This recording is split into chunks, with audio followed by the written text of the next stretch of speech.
Bonjour à toute la communauté, nous sommes dans l'émission Remez et nous allons avec l'aide de Hachem préparer ce cours en même temps ensemble sur la paracha de Lech Lecha. Je voudrais dans ce cours, et merci Hachem, développer en même temps, selon le sens littéral, le sens le plus simple, de la paracha, lorsque nous allons lire ensemble les versets que Akadosh Baruch Hu, il a demandé à Moshe Rabbeinu d'écrire. Dans les premiers versets, je cite, Vayomer Hashem el Avram. Et Hashem il dit à Avram, donc Avram et non pas Avraham. C'est normal, puisque la lettre He, qui est une lettre très puissante, que l'Éternel a donnée à Abraham, va ajouter à Abraham, comme on va le voir dans le texte. C'est une lettre qui est la lettre He, qui est une lettre créatrice. Car le but du Créateur, c'est de créer un être authentique, un être de la Emouna, et pour cela, il faille qu'il soit parfait, Shalem. Shalem, cela veut dire qu'il a 248 membres, os, plus exactement. Il est un midrash qui dit, au sujet du verset « Je te ferai une grande nation » Va avarechecha, je te bénirai. Va agadela shemecha, et je grandirai ton nom. Cela veut dire que j'ajouterai à ton nom, explique Rashi, une lettre qui fera grandir ton nom. Cette lettre, c'est la lettre He. Pourquoi? Qu'est-ce que la lettre He a à voir avec la grandeur? La grandeur ici, ça veut dire la hashivut, l'importance. Et ça ne suffit pas que l'Éternel va rendre Abraham un grand peuple, qui va le bénir. Mais il va aussi grandir son nom. Au lieu d'Abraham, il l'appellera Abraham. Et à la suite de cela, la Torah nous dit qu'il obtiendra une bénédiction unique, Vehye Beracha. Et tu seras une bénédiction. Qu'est-ce que je fais avec cette bénédiction puisque j'ai un grand peuple, une grande nation, je vais être béni, c'est-à-dire avec un enfant, comme il dit Rashi, Bemamon, avec des enfants, avec de l'argent, et en même temps, Vehye Beracha, cela veut dire Haberachot netunot beyadecha. Les bénédictions sont déposées dans ta main, dans ton pouvoir, si l'on peut dire ainsi. Écoutez cela. Jusqu'à présent, ils étaient entre mes mains. Berarti le Adam venoah. J'ai béni Adam et Noah. Mais Arshav, ata mevarech et asher tahpot. À partir de là, tu vas, toi, bénir celui que tu désires. Il nous faut comprendre cette force que l'Éternel donne à Abraham Avinu. Dans le Midrash, il est marqué que Abraham Avinu va être zoché, va mériter de, pas seulement d'être béni par les moyens, la richesse, avoir un enfant à l'âge de 100 ans, comme dit le Midrash, Lech Lecha, Lech lecha, va pour toi. Ici, tu ne vas pas mériter d'enfant. Tu n'auras pas un renom. Ici, dans la terre de l'impureté. Pourquoi elle s'appelle la terre de l'impureté? Donc, il se trouve à Babel. Il se trouve à Haran. À l'époque, ça s'appelle Ur-Kasdim. C'est-à-dire là où Nimrod, le plus grand athée et apicores de la terre, après le Maboul, c'est Nimrod. Et Nimrod a pris Abraham, Avinu, il l'a jeté en geôle pendant 10 années pour briser la émouna d'Abraham. Il n'a pas réussi. Puis il l'a jeté dans la fournaise. Et il est sorti intact grâce à la émouna. Cela était un endroit très, très, très impur. Et lorsque la Torah, elle parle, je ne sais pas combien, peut-être une cinquantaine de fois, de s'éloigner de la Avodah Zara, elle a commencé en fait grâce à Abraham, qui a eu du courage, qui s'est battu jusqu'à se sacrifier pour Hachem, pour sa émouna. C'est là où est né, bien sûr, le père du monothéisme, le père qui a béni, comme c'est marqué après dans la bracha, Venivrechu vecha, et seront bénis par toi, Kol mishpechot adama. Toutes les familles, il n'est pas marqué les nations, ou les civilisations, ou les peuples, Mishpechot adama, les familles. Ça, c'est un terme, très bon terme. Mishpaha, ça veut dire la famille. Et en fait, ça, c'est la plus grande des bénédictions que Abraham a eue, puisqu'elle est restée, elle est citée en dernier dans la Torah. Venivrechu vecha kol mishpechot adama. C'est à quel moment? On peut se demander la question. À quel moment cette bénédiction va se réaliser? Rashi nous dit, Yesh agadot rabot. Il y a plusieurs midrashim concernant la bénédiction que vont recevoir les mishpachot, les familles, grâce à toi, Abraham. Il y a plusieurs midrashim, mais voici le sens littéral, puisque nous avons dit que nous allons pratiquer aujourd'hui le sens littéral. Adam omer libno tehe ke Abraham. Un homme dit à son fils, c'est-à-dire à sa famille, sois comme Abraham. Vechen kol venivrechu becha sheba mikra. Kach yevarech Israël lemor yesimcha Elohim ke Ephraim ben Menashe. Yaakov, en Égypte, il va bénir Yosef et il lui dit, ainsi l'Éternel bénira Ephraim et Menashe, et que tous les mishpachot à Adama, c'est-à-dire d'Israël, vont bénir leurs enfants, et tous les vendredis soirs d'ailleurs, on dit à nos enfants, Atam yesimchak Elohim ke Ephraim vechim Menashe. D'où on l'a appris cela? On l'a appris d'Abraham Avinu. Voilà le sens le plus simple, mais il y a ici quelque chose de plus profond, bien sûr.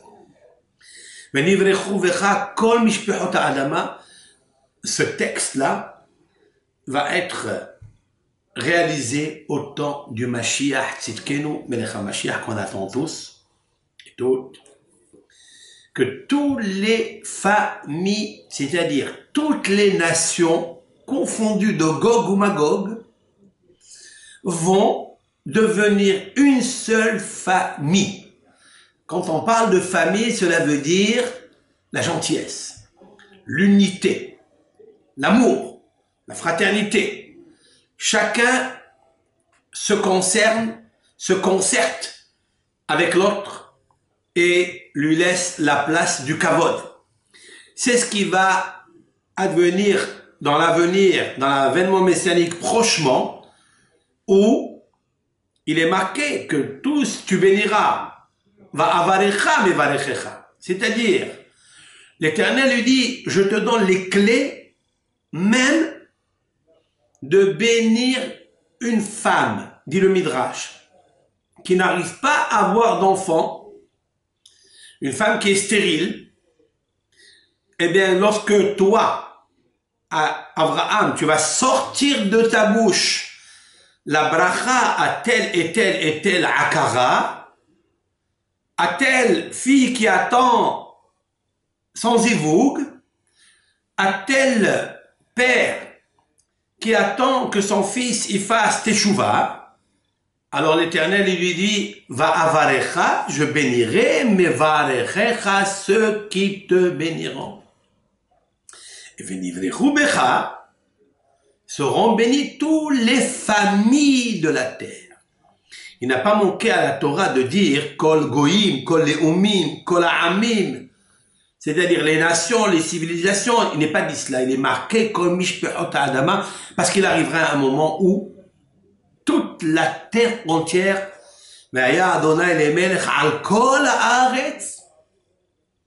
l'Éternel sera roi sur toute la terre et tous les peuples deviendront une seule famille.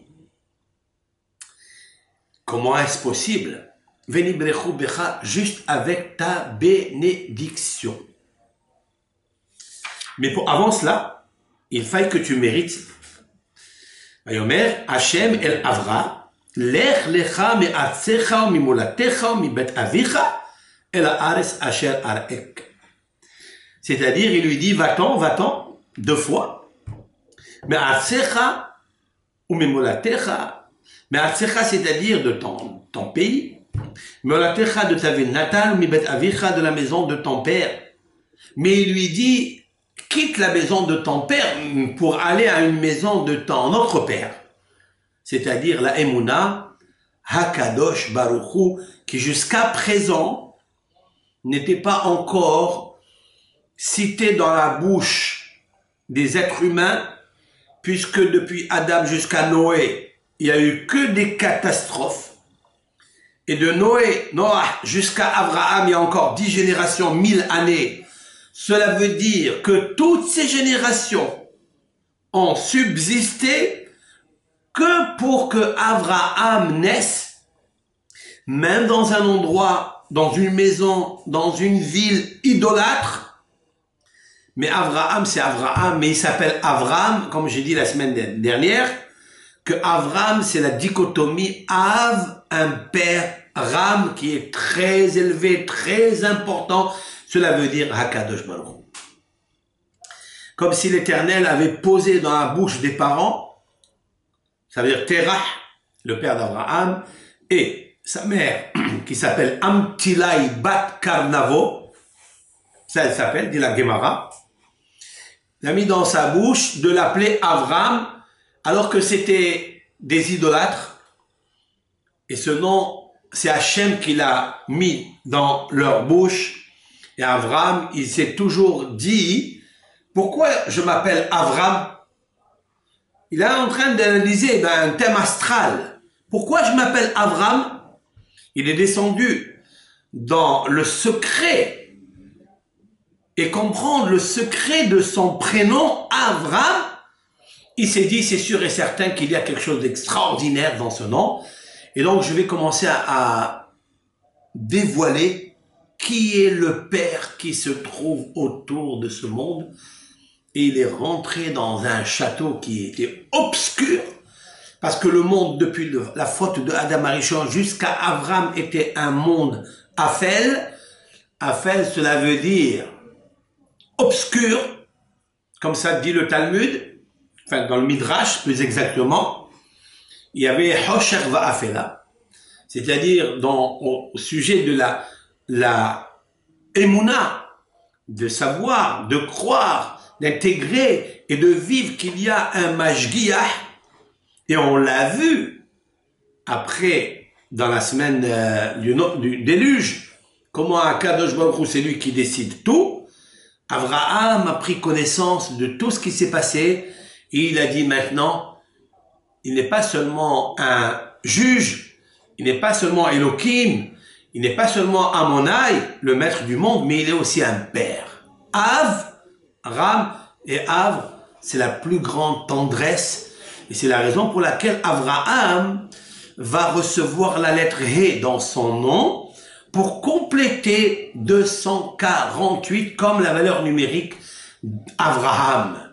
Abraham est égal 248 et il y a 248 mitzvot, lois positives, et toutes les mitzvot positives, leur base, leur essence, c'est quoi? Hesed, c'est-à-dire la charité, la bonté.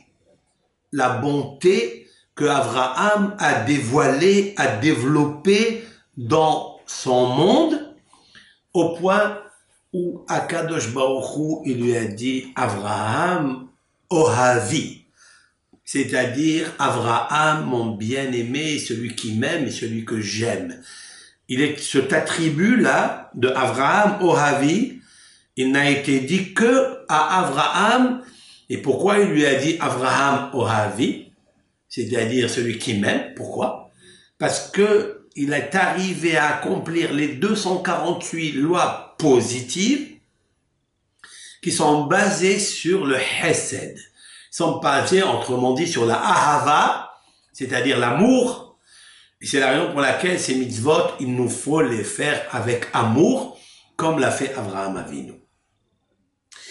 Et lorsqu'on arrive à cela, alors, le ciel et la terre,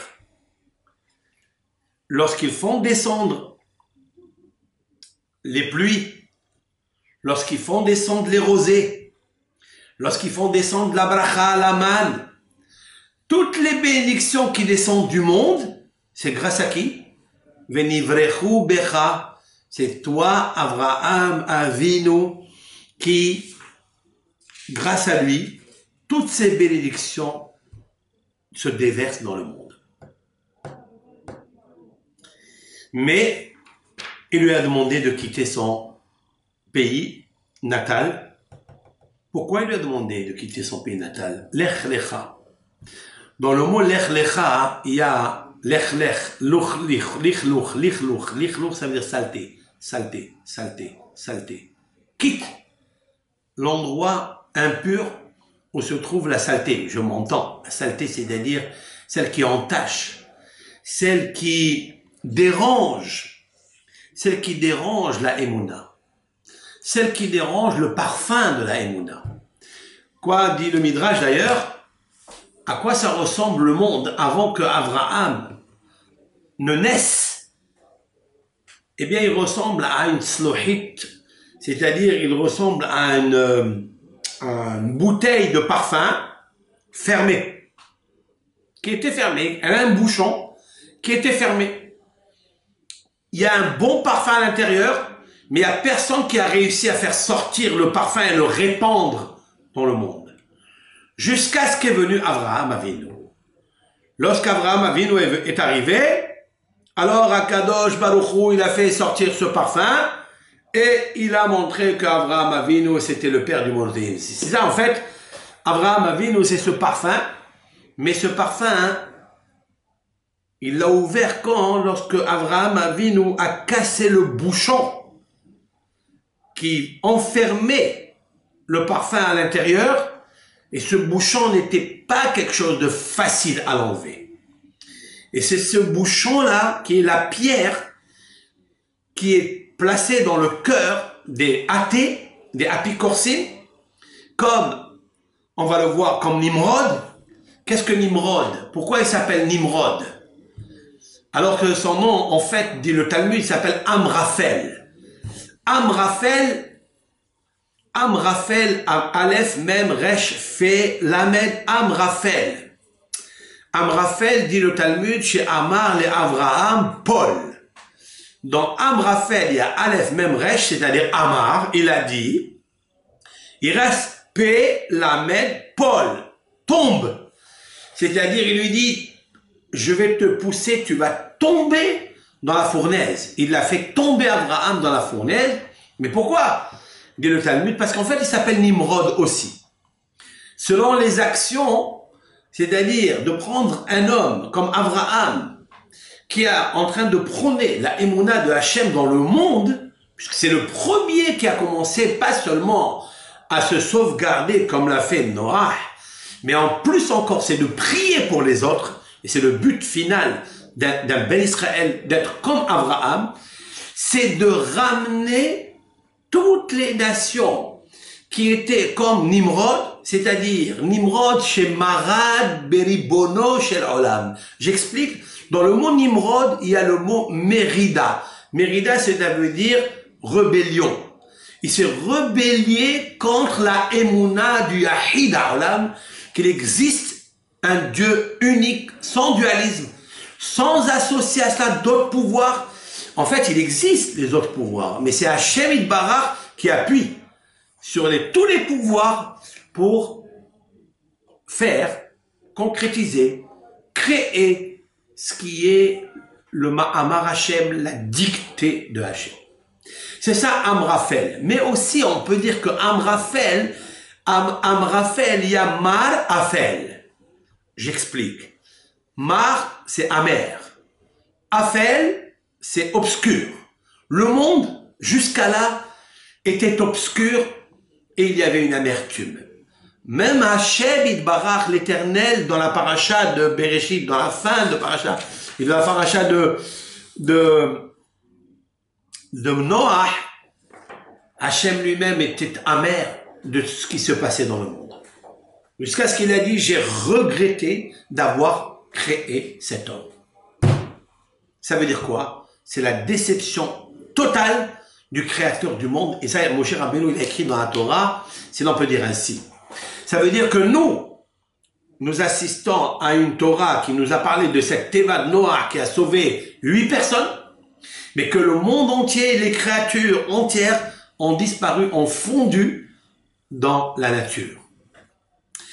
Et ça, c'est un message au Ham Israël qu'il arrivera un moment, écoutez, que les nations, des peuples, vont se battre entre elles, comme on va le faire dans le cours, justement, dans une vidéo qui n'a rien à voir, parce que quand on arrive à la paracha, il me semble que je continuerai à faire les cours de la paracha pour la semaine, mais nous continuerons la fin des temps, 2, 3, 4, plusieurs shiurim basés, tous ces cours seront basés sur la péricope de Bereshit et de Noah. Parce que là, dans ces deux péricopes se trouvent tous les secrets et l'histoire des peuples, du Ham Israël, des galouillotes, des exils, tout se trouve là-bas. Juste, il nous faut un peu de patience pour relier toutes ces péricopes avec les livres des prophètes, les géographes, tout ce qui se passe dans notre Torah. Nous sommes la seule nation, la seule et unique nation dans le monde, depuis que le monde est monde, où nous avons les archives bien contrôlées, bien soignées, tout est écrit, il n'y a pas un iota, une lettre en moins, en plus, tout est écrit et tout est basé. On n'a pas fait 25 livres, on n'a pas fait 23 livres, on a fait 24 livres, comme les 24 ornements de la Shekhinah, c'est-à-dire de la mariée, de la Kala, de la Shekhinah, que Akadosh Baruch Hu a créé, c'est-à-dire la lumière d'Israël. Et en fait, cette paracha de Lech Lecha vient nous indiquer quelle est la feuille de route à prendre. C'est de quitter la Avodah Zara. C'est de ne pas tomber dans le péché de l'idolâtrie. Et l'idolâtrie, elle a plusieurs sens et plusieurs mouvances, elle a plusieurs catégories. D'accord? Et une tour de Babel, c'est aussi une catégorie de... Les tours jumelles, c'est aussi une catégorie d'idolâtrie, c'est-à-dire pouvoir. Ce que Akadosh Baruch Hu ne veut pas. Akadosh Baruch Hu, ce qu'il a voulu, c'est prendre ces idoles qui représentent des choses et de les briser, de les casser, parce que ces idoles, elles représentent une configuration de planètes, soit le soleil, soit la lune, soit des planètes, etc. Akadosh Baruch Hu ne veut pas qu'on sert les serviteurs de Hachem, parce qu'ils ne sont que des serviteurs de Hachem. Les nations ont fait de ça depuis des millénaires, et jusqu'à l'avènement messianique, ils ont fait de ça une idolâtrie pour se poser. Comme je l'ai dit pour Nabucodonosor, il a fait un grand pécelle en or pour dire qu'il faut se prosterner à lui. C'est lui qui l'a fait, donc c'est lui le créateur. La même chose pour toutes les tours, les migdalot, les madrégotes, qu'on appelle ça dans le Navi. Les madrégotes, ce sont les escaliers. De quel escalier parle le prophète Ésaïe? Venaflou ha madrégot. Et les madrégotes, les escaliers tomberont. De quel escalier il parle? Jonathan ben Oziel va traduire Illu ha migdalim. Ce sont les tours, les grandes et hautes tours que les nations construisent pour montrer l'effigie de la Avoda Zara, soit la Avoda Zara du pouvoir, soit la Avoda Zara de la force, soit des honneurs, etc. Et tout cela tombera un jour devant qui?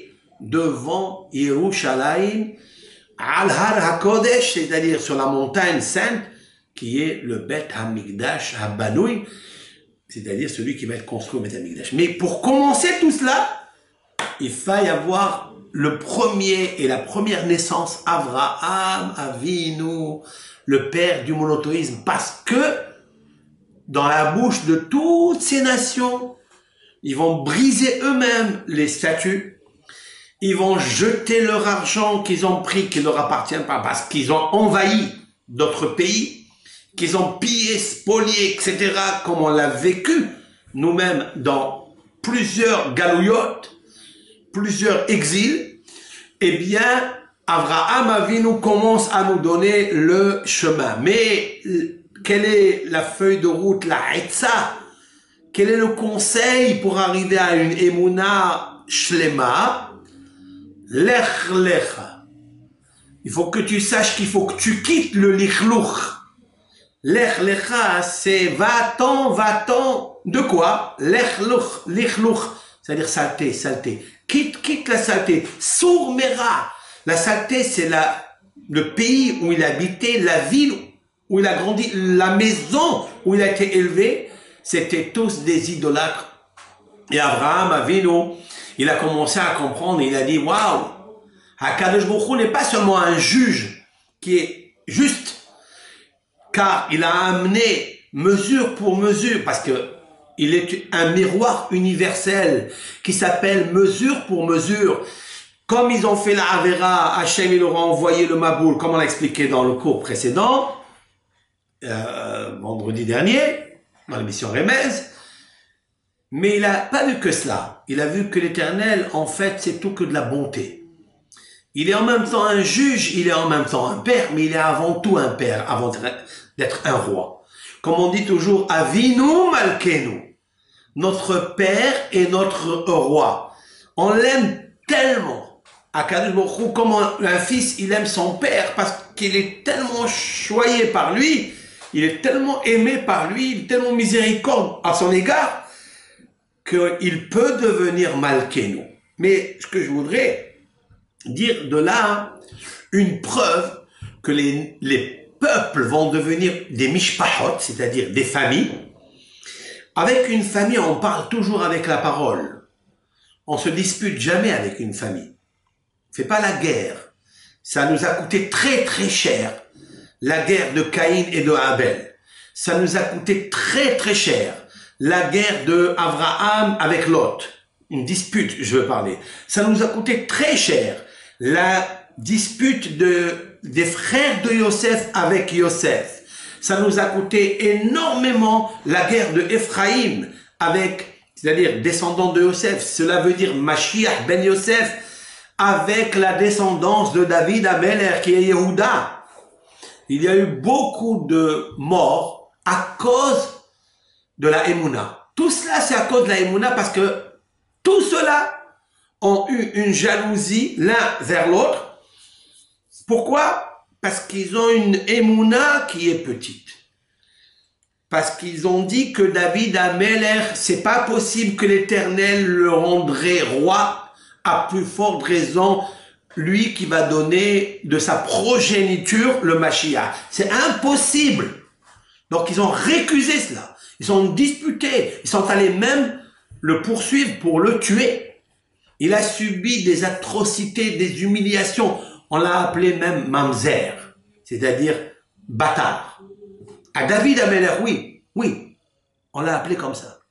Et David Amelech a tenu tellement beau, tellement fort, pas seulement qu'il s'est brisé de ça, il a gardé sa émouna, et c'est la raison pour laquelle, avec l'aide de Hachem, son petit-fils, c'est-à-dire le Mashiach, comme le décrit Ésaïe dans son chapitre 11, du premier verset jusqu'au 30, il dit qu'à Kadosh Baruch Hu, il a dit à David, à Ishaï plus exactement, Veyatsa Hoter Ishaï Geza, je vais sortir du tronc de la famille de Ishaï, je vais sortir une petite branche.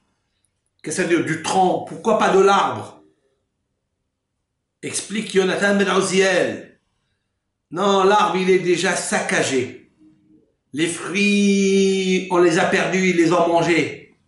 Ce sont tous les fruits, toutes les merveilles que nous avions lorsqu'on était à Jérusalem au temps de David, au temps de Shlomo.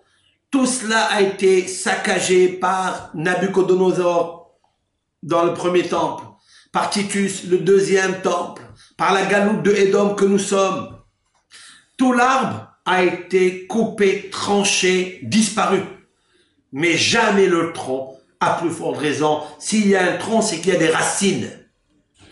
Eh bien, de ces racines et de ce tronc va germer Geza. Geza, cela veut dire le tronc. Shoresh, c'est la racine. Il va sortir une petite branche de ça. Ça suffit.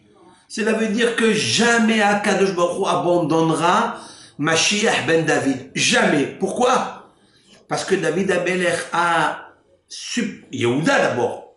Parce que David Amelech a supporté les choses. Mais pourquoi tout cela? Ben, je vais vous dire pourquoi. Parce que Abraham était l'homme de la Emouna.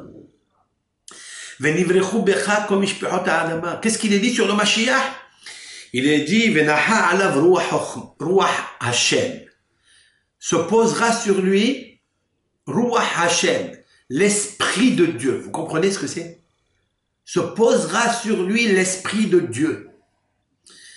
Après, Chochma Ubina, Da'at Ugvura. Il est marqué des choses extraordinaires sur lui. Et puis après, il est marqué qu'il tuera le rachat avec le souffle de sa bouche. Il n'a pas besoin de faire les guerres. Il ne fera pas de guerre. On a dit d'ailleurs, Manavo Aleharim Raglé Mevasser, lui-même dans Ésaïe, dans un autre chapitre, il dit combien de joie on écoutera sur les montagnes de Jérusalem, où va venir ragler, c'est-à-dire les pieds de l'annonciateur, c'est-à-dire il y a un avis, Mashmiya Shalom, parce que le Mashiach va faire entendre à tous les peuples la paix.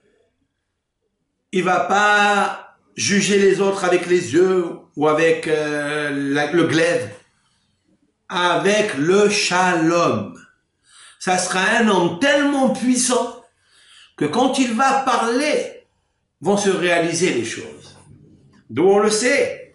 Ça veut dire comment? Le Midrash nous raconte que de la même façon que Moshe Rabbeinu, en Égypte, la galoute de l'Égypte, où nous sommes restés pendant 210 ans, Hakadosh Baruch Hu a donné le pouvoir à lui, son pouvoir à lui, c'est-à-dire Roi Hashem, dans Moshe Rabbeinu. Qu'est-ce qu'il disait, Moshe Rabbeinu?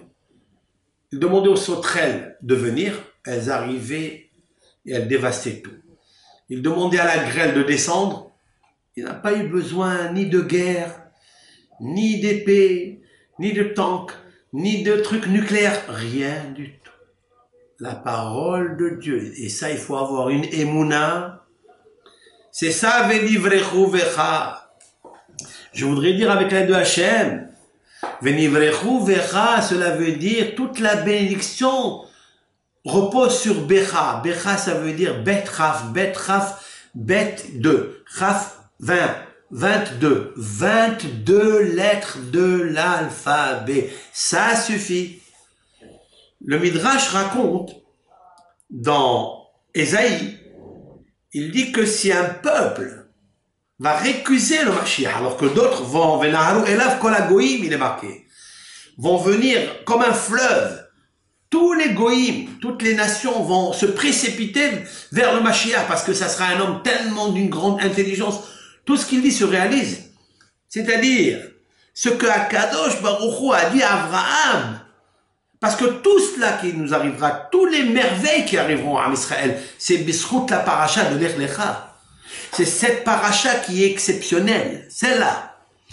C'est-à-dire quoi? C'est-à-dire que Abraham est en train de construire pas seulement une teva, une arche pour sauver sa famille, c'est pour sauver venivrechuvecha kol mishpachot ha'adama.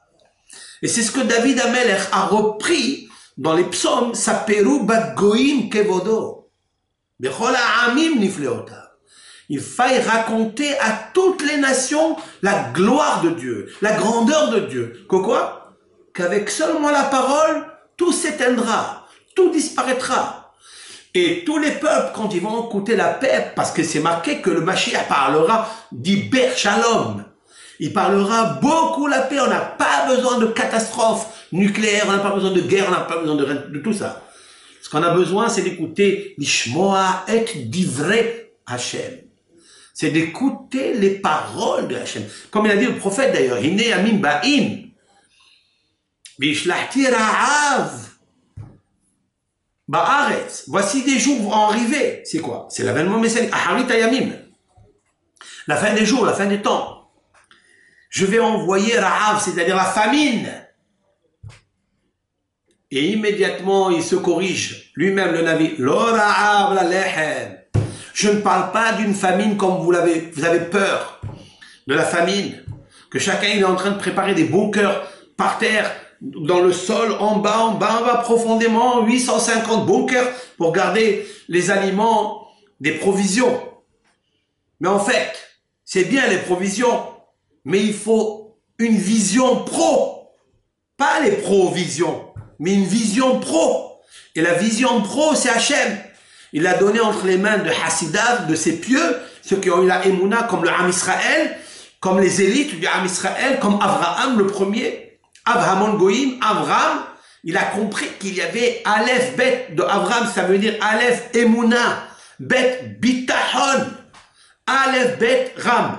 Lorsque tu as la Emouna, tu as la foi en Hachem, tu as le Bet Bitachon Bachem, il ne suffit pas d'avoir la foi. À la fois, il faut avoir aussi la confiance en Hachem. Et Avraham Avinu, il a montré qu'il n'avait pas seulement la foi, qu'il a dit oui, il y a Hachem. Il y a Hachem, viens ici. Je vais te montrer que tu n'as pas confiance en lui. Il l'a jeté en prison. Il a montré qu'il avait confiance en lui. Lorsque Nimrod, il lui a dit, comment t'as tenu là-bas? En prison 10 ans. Ce sont les oubliettes. Vous croyez que c'est les prisons d'aujourd'hui? Des fois, même la télévision, les prisons de santé? Pas du tout. C'est des oubliettes. Amar Paul, c'est ça, Amraphel. Amar Paul, ça veut dire qu'il l'a fait descendre très très bas dans les oubliettes. Pourquoi? Amar Paul, parce qu'il lui dit, tombe, fais tomber la Emouna. Et Avraham Avinu, il n'a pas seulement la Emouna, il a plus que ça. Le bec de Avram, c'est le bitachon de Avram. Bitachon, ça veut dire la confiance en Hachem. Ça veut dire que quand il a fait rentrer en prison, il a fait rentrer en même temps Hachem avec lui. Parce que Hachem, il entoure Avraham. Honé Hachem, Saviv l'Ereav, Vaïhaletzen. Le roi David, Alav Shalom, ce grand psalmiste, nous a dit l'Éternel, il campe autour des tzadikim, il les sauve. Ça veut dire quand Nimrod a pris Avraham, il l'a jeté dans la fournaise. Il ne sait pas qu'il a jeté en même temps celui qui l'entoure, c'est-à-dire Kadosh Baruch Hu. Lui aussi, il est rentré avec lui. Parce que là où il est Avraham, il y a Kadosh Baruch Hu. Ça veut dire que Avraham a fait descendre autour de lui, en lui, Kadosh Baruch Hu. C'était pas quelqu'un qui a cherché des provisions, mais il avait une vision pro. Et il savait qu'est-ce qu'il voyait. Et ça, il l'a transmis au Ham Israël. Mais nous allons arriver. Et c'est ça en fait, Venivrechu Becha, comme Ishpehot Adama. Comment les peuples ils vont revenir? Comment les peuples vont se transformer en famille? Comment les peuples vont abandonner les machines de guerre tous ces avions qui sont en train de dépenser des milliards, ça va devenir des charrues pour labourer, ça va devenir, je ne sais pas moi, des mixeurs pour les cuisines, etc. Comme le dit le texte lui-même. Ils ne demanderont pas de faire les guerres entre eux. Qu'est-ce qu'il y aura? Il y aura uniquement le shalom. Mais comment? Ils vont être bénis, Becha, par ta parole. Becha, c'est la valeur numérique 22. 22 lettres de la Torah. C'est tout. Et c'est ça, en fait, Be'ezrat Hashem, on vient de comprendre pourquoi, une autre question, le Midrash demande, pourquoi Avram prend avec lui Lot. Lot, c'est son neveu. C'est vrai que Lot lui ressemblait, mais c'est un clonage, mais alors parfait. Pourquoi il l'a pris avec lui? La deuxième question qui se pose, pourquoi, nous allons voir dans le récit de la paracha, que Lot a été pris en captivité, parce qu'il habitait donc ici à Shinar, et voilà que les 4 rois, Kedorla Omer, la Torah va nous citer des noms, comme ça, des kilomètres, et on ne sait pas pourquoi, en fait, ils ne s'appellent pas comme ça, les gens ne les appellent pas comme ça. Comme a expliqué Aaron Steinman, Shalita, il a dit dans son livre, il a dit que, en fait, ces prénoms-là, que la Torah nous dit, là, je vais le prendre d'ailleurs, celui qui lit ça, hein, c'est marqué, je crois que c'est dans le Shlishi, oui, voilà, dans le Levi, pardon, dans la 4e montée, et ce fut dans les années de Amraphel, le roi de Shinar. Rashi nous dit, c'est qui Amraphel? Amraphel, ou Nimrod. C'est Nimrod. Alors pourquoi on l'appelle Amraphel? Pourquoi tu l'appelles pas Nimrod? Alors il a expliqué Rav Steinman, Shalita, que en fait, Nimrod, il était appelé dans la bouche de ses citoyens, de ses contemporains. Mais la Torah, elle l'a pas appelé comme ça. La Torah, elle a appelé selon ses mauvaises intentions. Et comme il a dit à Abraham, Paul, il a pris Abraham, il a jeté dans la fournaise, il lui a fait tomber. On comprend que les fournaises d'avant, c'était pas des fours, comme on comprend, sinon il ne dit pas tombe. C'est-à-dire qu'il fallait le jeter d'une hauteur à une basse, à un endroit bas. Non. Donc il y avait une fosse. Ça s'appelle ça en araméen Gova de Arievata, la fosse au lion, la fosse au feu. Donc il l'a jeté dans la fosse Amraphel, Meler Shinar. Shinar, c'est en fait, c'est à Babel. C'est là où la tour de Babel a été construite par les gens de la génération. Arior, Meler Elassar. Tous ces noms-là, c'est quoi? Et bien sûr qu'il y a des secrets énormes dans chaque nom, chaque prénom ici. Si la Torah les a employés, nous a dicté, c'est qu'il y a ici l'avènement messianique. Ici, que dans ce texte-là, il y a des réponses. Comment va être l'avènement messianique? Mais ça, il faut beaucoup de temps pour expliquer ça. Peut-être un jour, on fera comme ça un direct, Be'ezrat Hashem, pour prendre le temps d'expliquer tout cela. Là, j'ai que 1 heure pour l'émission, donc je ne peux pas trop bâtarder sur cela. Maintenant, qu'est-ce qu'ils ont fait ces 4 rois? Ils sont allés, ils ont combattu les 5 rois, mais c'est tous des Réchaïm. Seulement entre eux, les Réchaïm, chacun veut envahir l'autre. Chacun, il veut prendre ce qui appartient à l'autre. Et en fait, ici, il y a le christianisme, il y a l'islam, il y a tout dedans. Tout est là. Si on prend chacun d'eux, chacun, il est tiré d'une nation, d'une civilisation, d'un culte, etc. Tout est là. Il y a Sédom, il y a Amalek, il y a tout. Tout dedans ici. Et, en fait, ils ont pris aussi Lot, c'est marqué, Vaïkro et Lot et Efrechusho. Ils ont pris Lot et sa richesse. La Torah nous indique, nous précise, nous souligne, elle exige de nous de savoir qu'ils ont pris Lot et ils ont pris sa richesse. Et vous savez pourquoi ils ont pris sa richesse? Parce que Lot, pourquoi il s'est disputé avec Abraham, enfin les bergers d'Abraham avec Lot? Parce qu'il a vu la richesse. Il a voulu construire son égoïsme. Et c'est la raison pour laquelle l'Éternel ne parlait pas avec Abraham pendant un long temps. Hein? Parce qu'il était accompagné d'un rachat. Et c'est que lorsque Lot s'est séparé de lui, il est marqué Vayomer Hashem el Abraham. Dit Rachi, pourquoi il n'a pas parlé avec lui jusqu'à maintenant? Non. Parce que lorsque vous êtes avec quelqu'un qui est négatif, qui cherche que son intérêt, son égoïsme, qui est radin, Dieu ne peut pas apparaître sur vous. Il ne peut pas. Mais, qu'est-ce qu'il fait Abraham? Il entend que Lot est pris en captivité. Qu'est-ce qu'il fait? Il prend avec lui Eliezer d'Amesek de Damas, de Syrie. C'est très intéressant ça.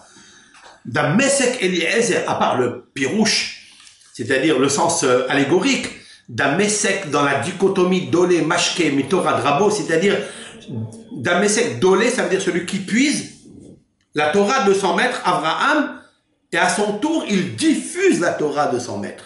Il fait abreuver les autres. C'est ça le tachlit de l'homme. Le tachlit de l'homme, le but d'un homme, c'est quoi? C'est de prendre et de partager avec l'autre, de diffuser avec l'autre. Que tout le monde doit savoir qu'il existe la gloire de Hachem, que sa Torah est vraie et que sa émouna, elle est vraie. Et on doit se battre pour ça. Le premier qui nous a enseigné tout cela, c'est Avraham Avinu. Mais pourquoi il va se battre pour Lot?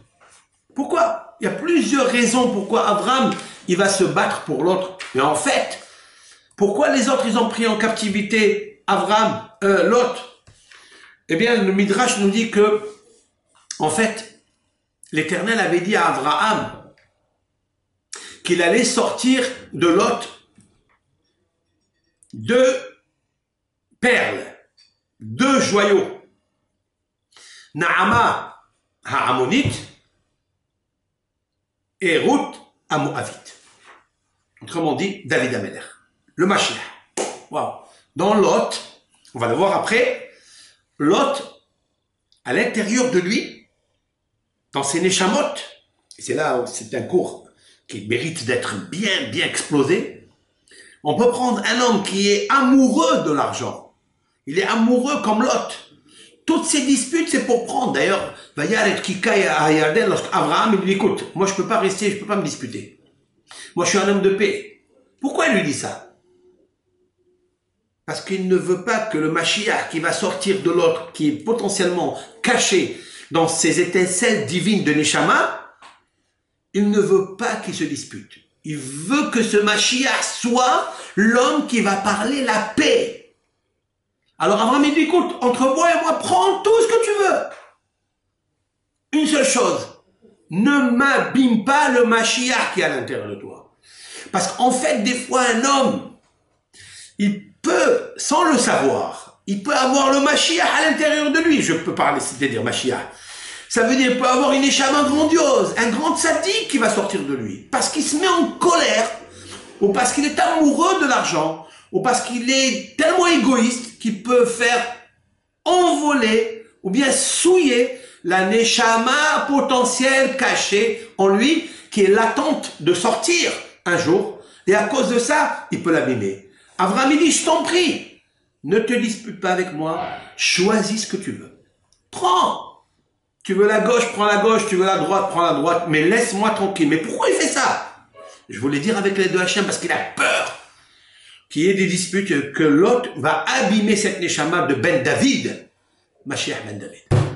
Et c'est pourquoi il a pris avec lui Lot, quand il a quitté, il a dit, viens avec moi. Pourquoi? Parce qu'il veut pas qu'il reste là-bas, dans la maison des téméim, des impurs, parce qu'il risque de souiller, à cause de l'athéisme, de souiller la neshama de Mashiach Ben David.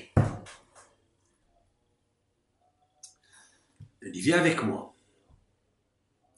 Quand il a entendu que les rois avaient capturé Lot, qu'est-ce qu'il a à voir, Abraham, d'aller rendre service à Sédom et à tout cela? Ils se disputent entre eux. Eh bien, Abraham, c'est un homme de paix, c'est pas quelqu'un qui cherche la guerre. Mais non, Abraham, il cherche justement la paix. Il cherche, il cherche d'aller récupérer Lot, parce que Lot va sortir de lui. Il en avait 2 filles.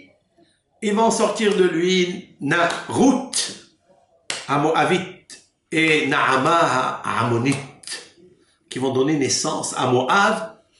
Moab va sortir de lui Eglon. Eglon va sortir de lui Ruth. Et Ruth va donner Oved, va se marier avec Boaz, qui était le grand rab des Sanhedrin, petit-fils de Yehuda, qui va donner Ishaï, qui va donner Oved, qui va donner David, qui va donner Shlomo, qui va donner Melech HaMashiach qu'on attend tous. Donc Avraham Avinu, c'est pas une vision pro, il visionne pro, il n'a pas besoin de provision. Mais quand on visionne pro, on garde la provision du Mashiach pour après. Parce que le Mashiach, c'est quoi? Veni verichu becha. Dit le Midrash, qu'est-ce qu'il a fait Moshe Rabbeinu? Il a fait descendre la graine avec sa parole. Il a fait descendre les sauterelles avec sa parole, les bêtes féroces avec sa parole, l'obscurité avec sa parole. C'est comme ça que ça sera au temps du Mashiach. Et de la même façon, écoutez bien ce que je vous dis. Faut pas s'inquiéter, faut pas avoir peur qu'il va y avoir des guerres vers Israël. Israël ne souffrira pas du tout. Du tout. Israël sera protégé dans une teva qu'on verra pas, qu'on n'a pas besoin de construire pendant 120 ans comme il a fait Noah. C'est la soukha de Hakadosh Baruch Hu qui va nous protéger, c'est-à-dire la Shérina. Notre travail aujourd'hui, c'est quoi? Lach, lech, lichlouch, enlève la tâche, enlève les saletés, ouh, enlève tout ça, enlève. Quand tu enlèves les saletés, et c'est ça en fait, toute la beauté de la Torah. Et elle commence par ici. C'est la raison pour laquelle l'Éternel va donner à Abraham un hé en plus. Parce que ce hé va le compléter, va le rendre shalem. Parce que, en fait, le hé, c'est quoi? C'est Abraham, c'est 203, pardon. Et un en plus, c'est Ramah, c'est-à-dire 248. Mais Ramah, c'est Romah. Romah, c'est-à-dire l'épée, la lance. Ce sont les outils de guerre. Abraham Avinu va prendre le Romah, il va le transformer uniquement par sa bouche. Je vais vous raconter une petite histoire, celle d'un rave au XVIe siècle. Lorsque Shabbatai Tzvi, donc c'est un faux messie, qui était un très grand maître de Torah, qui a fait plusieurs miracles. Mais il a commencé à dérouter, parce que quand on commence à faire des miracles, quand on commence à dévoiler, visionner certaines choses de la Bible, ou tout ça, on commence à s'enorgueillir. Il ne faut pas tomber dans le piège, c'est grave. Et en fait, à cette époque-là, vivait à Cracovie un maître qui s'appelle Rav Yoel Serkish, qui a écrit un ouvrage intitulé Bait Hadash, qui a vécu au XVIe siècle, qui a écrit un ouvrage exceptionnel. Son gendre était le Taz. Rabbi David, s'appelle Rabbi David, le Taz qui a aussi écrit dans le XVIe siècle des grands hachamim qui ont écrit sur le Shulchan Aruch. C'était un grand possèque, un grand dictionnaire. Le Bah a dit donc le Bah, je vais le nommer comme ça, hein, le beau-père a dit à son gendre, va voir, regarde, observe, contemple le comportement de ce maître-là qu'on entend de lui, qui fait des miracles, tout le monde est en train de l'entourer, et ça peut être le Mashiach. Parce que le peuple d'Israël a toujours espéré que le Mashiach vienne. Donc ils ont dit, allez, il est parti. Pendant une semaine, il a regardé comment il se comportait ce rave, et vraiment un grand hassid, un très grand pieux, un très grand sage. Et quand il parlait les paroles de Torah, tous lui sortaient comme ça, il jonglait avec la Torah, les profondeurs, les sodotes, la Kabbalah. Et le rave, il regardait. Mais il lui dit, son beau-père, il lui dit, quand tu verras tout ça, tu lui demanderas de faire une prière, parce que le gouverneur de notre ville à Cracovie est en train de nous faire des misères pour ne pas pratiquer l'étude de la Torah, le Shabbat, le Brit Mila, la Shehita. Il est en train de nous faire des catastrophes. Il faille qu'il lui fasse quelque chose pour l'éliminer. Finalement, le rabbin lui dit ok, il va. Et voilà que, en fait, une fois qu'il a fini de regarder qu'il était vraiment un grand maître, il a dit écoutez, mon beau-père qui s'appelle tel et tel, vous demande de faire quelque chose pour arrêter cet homme, ce gouverneur qui nous fait du mal. Il a dit, ah bon, comment il s'appelle? Il lui a donné le nom. Il y avait une herbe qui était accrochée, donc attachée au sol. Il a pris cette herbe, il a fait, hop, il a arraché l'herbe qui était dans la terre. Il a dit, de la même façon que j'arrache cette herbe de sa racine, ben je vais arracher la neshama de tel monsieur de sa racine. Le Taz, donc l'élève, il prend note à quelle heure, donc Shabbatai Tzvi a dit ces paroles-là, il a marqué, c'était 5 heures de l'après-midi, il a marqué 5 heures de l'après-midi, il a pris le papier et il est parti.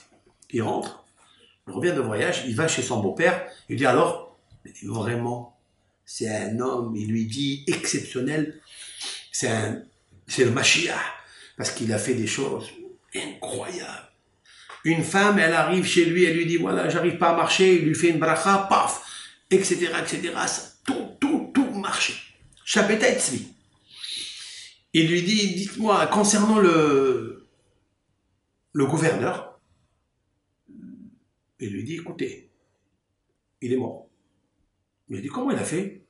Ben, quand je lui ai demandé, il a arraché, avec sa main, il a arraché l'herbe de sa racine. Et il a dit, de la même façon que j'arrache cette herbe de sa racine, ainsi s'arrachera l'âme de telle et telle personne.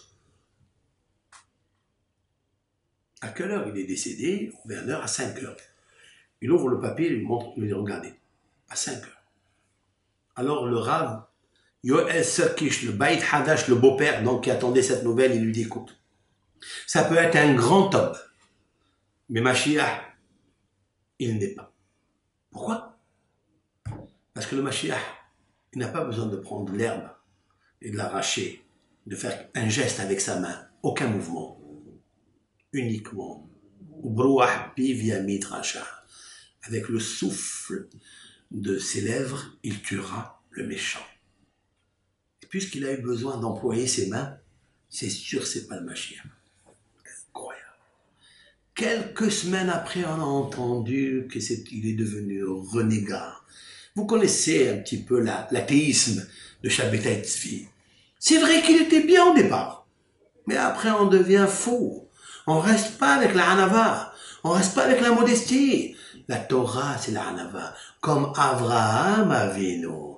Avraham Avinu, Hachem, il a dit, j'ai donné à Nabucodonosor, je lui ai donné la royauté, il a dit, hey, je suis le patron ici. J'ai donné à Titus la royauté, il a dit, je vais monter au ciel, je vais me battre. J'ai donné à la génération de la tour de Babel, je leur ai donné la puissance, ils ont dit, on va se battre avec lui. Tout ça, ils arrivent à l'athéisme.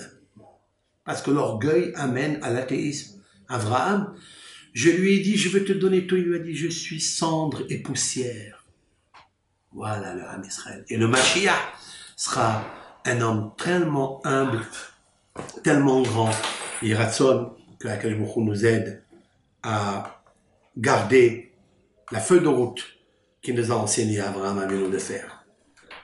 C'est-à-dire la Hanava, la Emouna, le Bitachon B'Hashem, et on arrivera à gagner toutes les galouillottes, toutes les épreuves que nous avons supportées.